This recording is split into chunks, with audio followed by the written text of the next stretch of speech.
The wake-up call, $87 and nowhere to go. Have you ever felt like your bank account was a ticking time bomb? Let me paint a picture for you. It's payday, and you're excited to see that deposit hit your account. But when you log in, your heart sinks. The balance still reads $87. Just $87 standing between you and financial disaster. Now imagine this. Your rent is due in a few days. Your fridge is practically empty, save for a sad-looking carton of milk and some wilted vegetables. And suddenly, panic sets in. You can feel your chest tightening, your mind racing through options that all lead to dead ends. This isn't just about money anymore. It's about survival. I've been there. I remember staring at that $87 balance, feeling like I was drowning in a sea of financial stress. It's a moment that's etched into my memory, a turning point that I never saw coming. Because here's the thing about financial struggles. They don't just affect your wallet. They seep into every corner of your life. Think about it. When you're constantly worried about money, it's hard to focus on anything else. Your work suffers because you're distracted.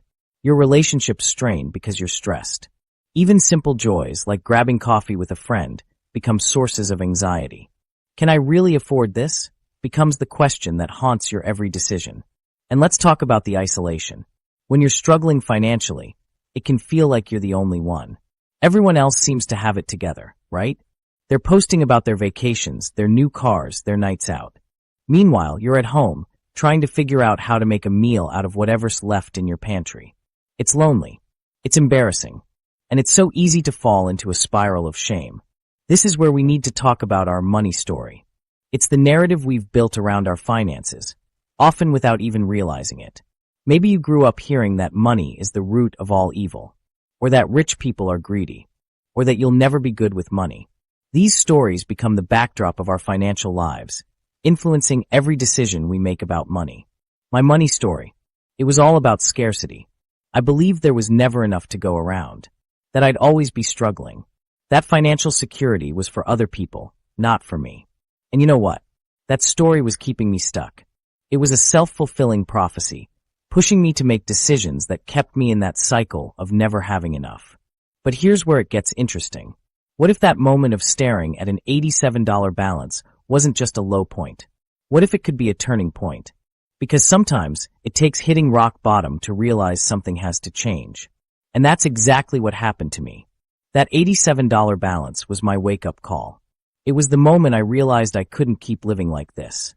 The stress, the shame, the constant worry. It was too much. Something had to give. And in that moment of clarity, I made a decision. I decided that this was going to be my turning point, not my breaking point. It wasn't easy. Changing your relationship with money doesn't happen overnight. But it does happen, step by step, decision by decision. It starts with challenging those old stories we tell ourselves about money.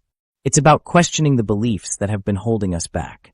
And most importantly, it's about taking action, even when we're scared. For me, that action started small. I began educating myself about personal finance. I started tracking every penny I spent. I looked for ways to increase my income, even if it meant taking on side gigs. But the biggest change? It was in my mindset. I started to see money not as my enemy, but as a tool. A tool that, when used wisely, could help me build the life I wanted.